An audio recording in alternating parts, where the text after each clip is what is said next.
Well, welcome to this part one of the Triumph Dolomite Sprint Rally car restoration.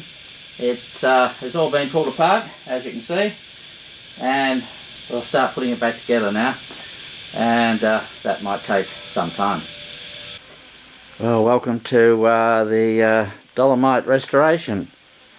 It's already been pulled apart over the last few months. There's no mechanical components in it at all.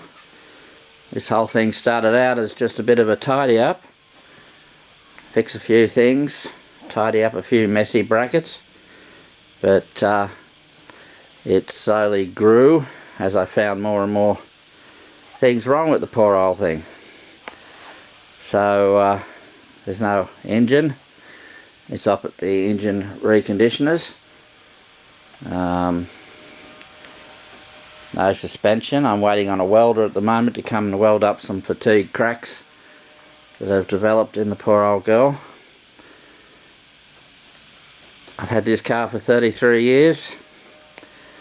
For probably 30 of those years it's been a motorsport car, and so it's had a pretty hard life.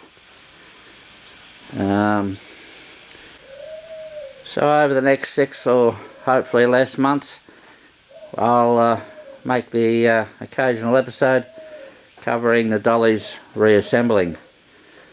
First up job is going to be the fitting of some rear disc brakes to the diff. I'll hopefully do that soon, and we'll see how that turns out.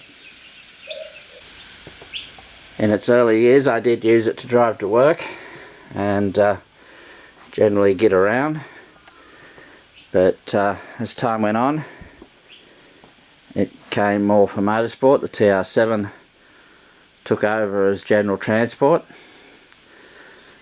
till about 5 years ago, when I bought the Toyota Celica, and it's now the general transport.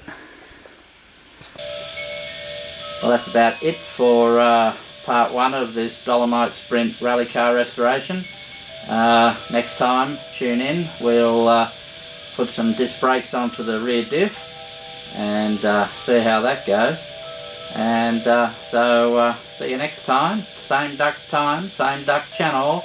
Bye for now.